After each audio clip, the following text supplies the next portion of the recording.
You have probably seen artificial intelligence generate code, and the results can be pretty remarkable sometimes. But let us consider if this is maybe just the first step.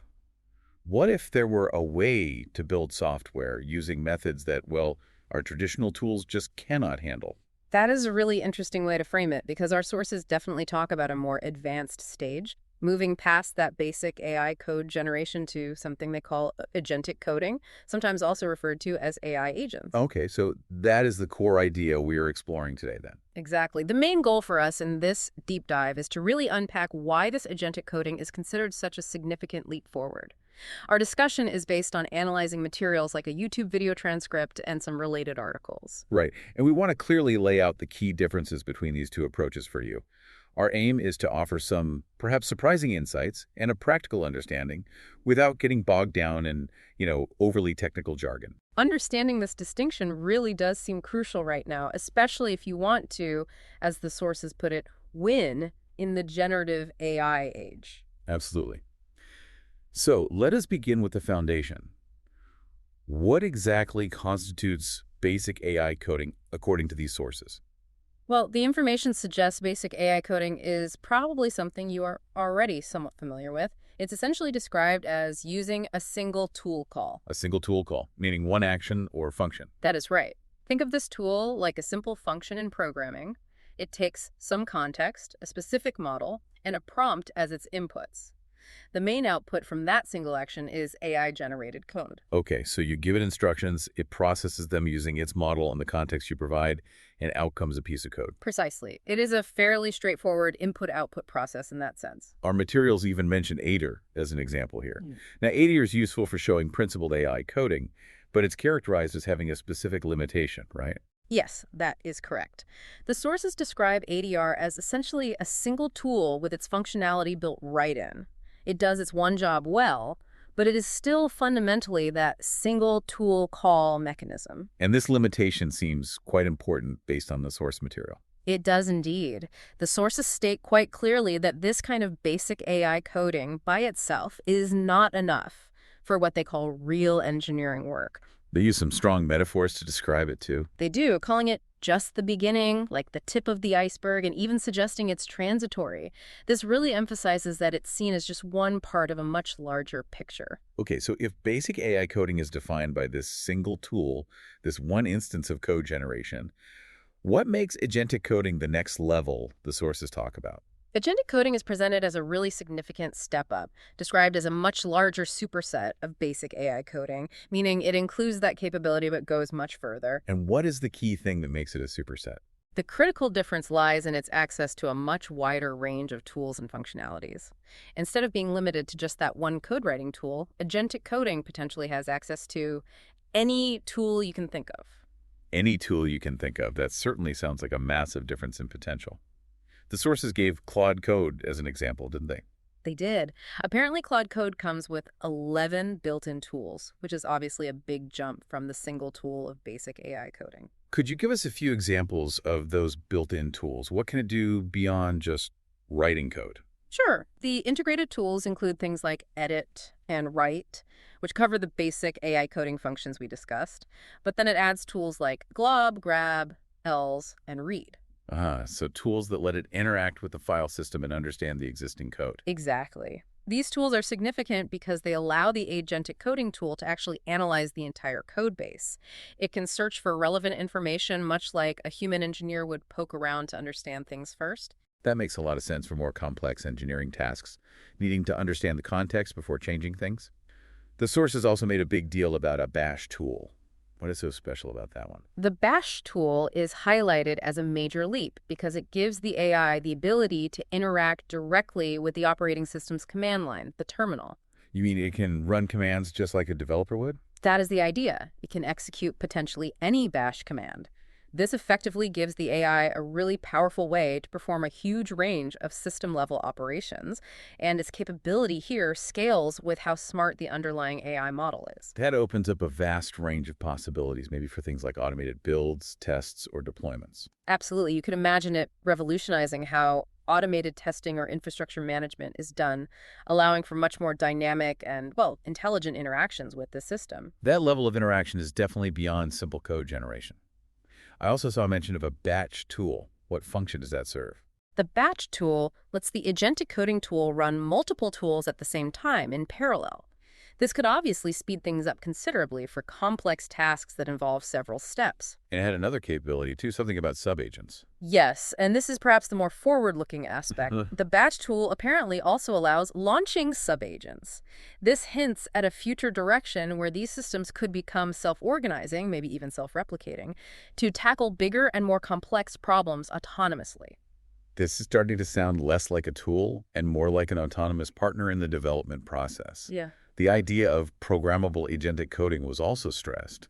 What does it mean for these agentic capabilities to be programmable? Programmable agentic coding, which tools like Claude Code exemplify, means that users can actually embed these powerful agentic abilities directly into their own existing tools, workflows, and projects. So you're not just using a separate agentic tool, you are integrating its intelligence into how you already work. That is the core idea, yes. This programmability allows you to weave this more advanced level of coding intelligence right into your current methods. Our source material gave that simple Claude code example, which looked incredibly straightforward compared to the Aider example, Aider message. Can you elaborate on why there's such a difference in complexity and power? Right, that comparison between the Claude Code example and the Aider message example is quite revealing. Even though both might aim to modify a file based on a prompt, it really highlights the fundamental difference in capability. How so? What does the Claude example show? The Claude example shows you can specify allowed tools right there with the instruction, demonstrating the flexibility and the wide range of actions the agent could take. In contrast, the Aider example is focused on that specific file modification task, illustrating the more contained nature of basic AI coding. And the point is that real engineering is rarely just one isolated action. Exactly. The sources emphasize that engineering involves much more than just writing or changing a single file. It requires calling, as they put it, arbitrary tools in many, many, many different workflows. The to-do list example drove this home quite well, I thought. Checking out a branch, creating a file, committing changes, all triggered by natural language. Precisely. It is like giving high-level instructions to a very capable digital assistant that knows how to use all the necessary development tools. That capability to orchestrate multiple tool calls using natural language seems like a core strength then. It absolutely is a key advantage. And this connects to the idea of reusable workflows.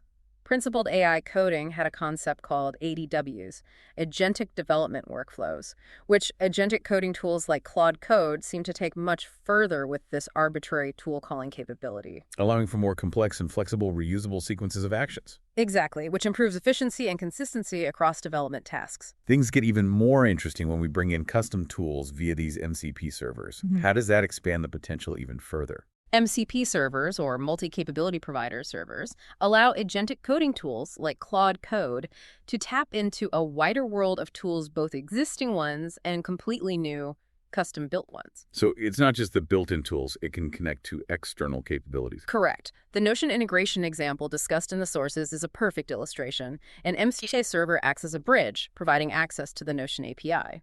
Okay, so the agent isn't just stuck in the code base anymore. It can reach out and interact with other applications like Notion. How does that actually work in practice? Well, the workflow described involves the agentic tool first reading instructions from a Notion page. Then it analyzes those instructions. After that, it uses the Notion API tools provided by the MCP server like read, write, update, along with its own code editing tools to carry out the tasks. And it can even update the Notion page itself, like checking off the task it completed. Yes, remarkably, it can update the Notion page, perhaps ticking off items on a to-do list.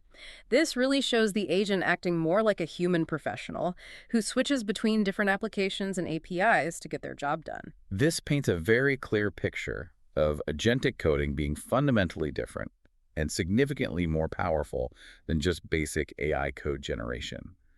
Could we maybe summarize the core principles that enable this?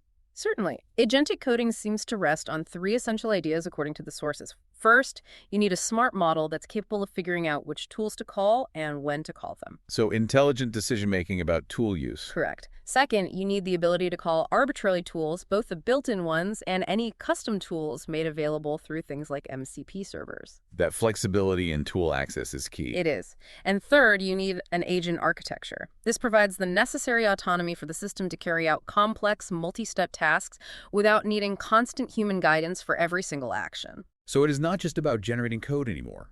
It is a whole system that can reason, decide, act, and interact with lots of different tools to achieve broader engineering goals. Precisely. If you think about the wider AI landscape, basic AI coding fits neatly into generative AI creating something, in this case code, based on a prompt. It is often a static output. Whereas agentic coding is more aligned with agentic AI. Exactly. Agentic coding represents applying agentic AI principles to engineering.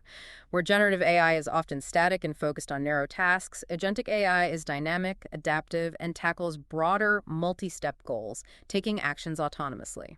This really does sound like a potential paradigm shift for software development. Looking ahead, what do the sources suggest about the future possibilities and implications of agentic coding? The sources paint a pretty ambitious picture. They suggest agentic coding, with its ability to scale compute power and automate complex workflows, could be the end game, maybe even the future of engineering. That is a bold claim. How might that future look? Well, you could imagine scenarios with multiple agent instances working together on big projects. Maybe specialized reviewer agents could automatically check code changes. The sources imply the capabilities are really only limited by what we can design into these systems. It connects to that idea of living software mentioned in the material. It aligns perfectly, yes. This vision of autonomous software entities powered by agentic coding seems to be where things are headed. And it seems there is already a lot of excitement building around this. There is. The development of next-gen courses focusing specifically on these agentic coding tools is mentioned, even though some tools like Claude Code are still in what they call a research preview. So we can expect to hear a lot more about this as these tools mature. I think that is very likely. As these tools move beyond the research phase, we will probably see wider adoption and a deeper exploration of these agentic paradigms, which could fundamentally change how we build and maintain software. Okay, so to quickly recap our deep dive for everyone listening, the really crucial distinction is this. Basic AI coding offers a single tool for generating code. Agentic coding, however, provides a whole framework for autonomous action, using many different tools to achieve complex engineering goals. That is an excellent way to summarize the core difference. Understanding this shift is genuinely important for anyone wanting to stay current in the fast-moving worlds of AI and software development. Agentic coding really does seem to unlock a new level of potential impact and efficiency in engineering. And now, a final thought for you, our listener, to reflect on. Thinking about your own work, what specific engineering tasks that currently take up a lot of your time and mental energy could potentially be automated or significantly sped up using these programmable agentic coding tools? What entirely new possibilities might this open up for your projects or even your career path? It is definitely something worth exploring further.